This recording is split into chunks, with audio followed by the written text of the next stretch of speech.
Watch this video and then we'll talk about it. What's one thing you did when you were in your 20s that you regret? That would change your life today. I regret being a hoe. When I was in my 20s, I was a hoe. What do you mean by that? I was a hoe. I was doing a lot of women that I shouldn't have been doing, and I had a family that I could deal with. So I was just out there doing, anybody.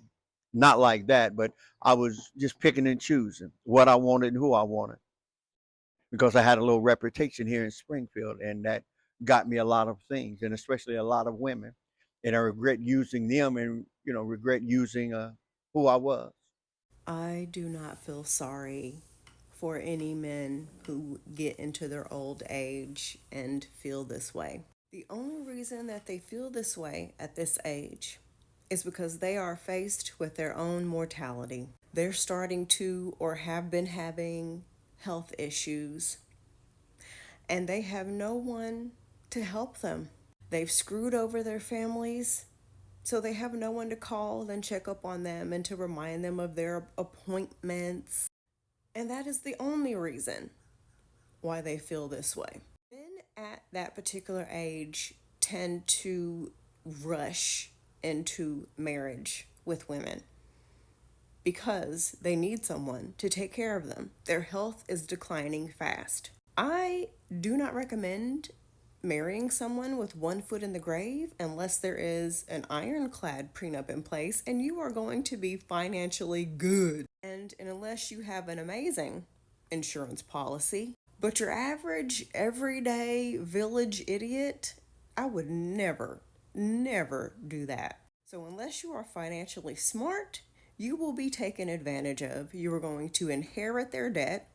And even if they're not in debt, all of their medical problems will put you in debt. Any child support they owe, any bankruptcy issue, taxes, any kind of issues they have are now your issues. I heard someone say this a while ago.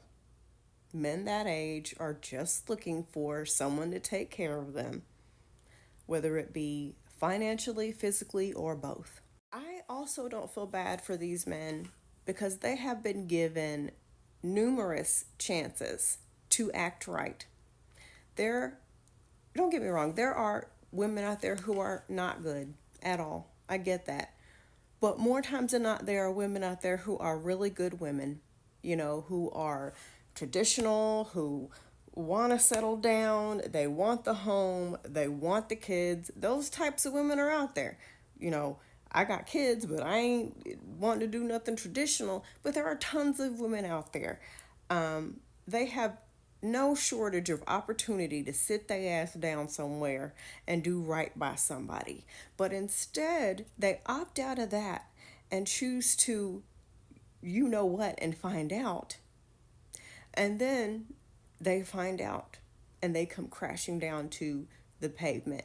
And then that's when they want to go find their kids and reconnect with their adult kids because they are scrambling against the clock to find someone to take care of them. That's when they want to get all nostalgic and lovey-dovey with their exes, and they're all of a sudden besties with any female family members that they are estranged with. They don't want to be the typical man who will die alone in some state-funded crappy nursing home with no visitors and clothes that are donated to that facility. They don't want to be found dead in their home or apartment, maggots eating them, eating their body because they have nobody to stop by to care for them. And all these men talking about they don't need us and we're going to be the ones to die alone and we need to get cats and dogs. It gets lonely around the holidays. When you see all the families sitting on the beach and barbecuing and at the mall and at the store and there's nothing for you to do when you get home but sit back and watch somebody's angry podcast. Now, women, on the other hand, for the most part, because of how we have been raised in society, we are more communicational, if that's a word. We are more driven by community. We're going to find some way to bond with people. Are all of our friendships going to be healthy ones? No. Are we all going to have a Sex in the City friend group with multiple friends? No.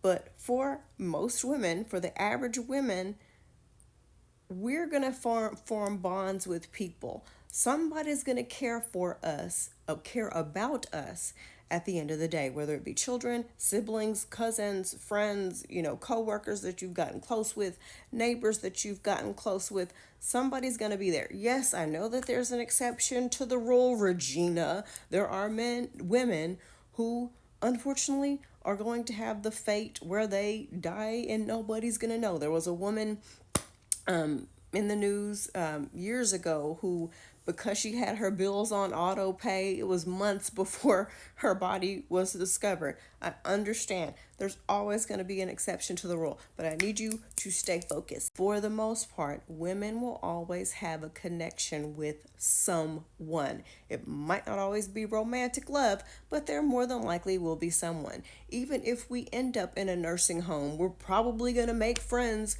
with the people on staff, and somebody there is going to care about us if we don't make friends with the people in the facility with us. If you have sons or brothers or anyone, any man in your life, fast forward to this part of the video and let them see it. Before I get into this part, do not tell me, well, they're not going to listen. I don't care if they don't listen, okay? The point is, we want to give them the opportunity to have been warned so that they really can't blame nobody but themselves, okay? I heard a quote not too long ago that says, "The folly of youth is thinking that what happens to others will never happen to you." You think it's all fun and games now. You're not carefully taking care of your finances. You are not nurturing connections properly. You have superficial connections with your friends and family, and it's mostly your female family members, and it's mostly because they are helping you or doing something for you in some way. You have a girlfriend and you're dangling the carrot of commitment or marriage in front of her face, or you have a wife and you're not taking her seriously. This is your warning. Some of you might not listen, and that's fine.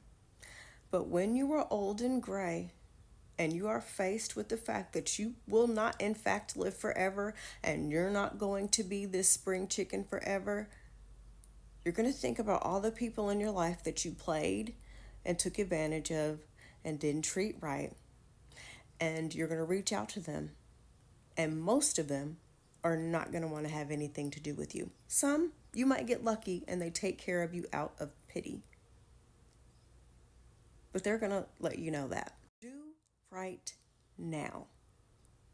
The best time to do right is now. Now, if you don't listen to this, it's your fault. But you can't say you were not warned.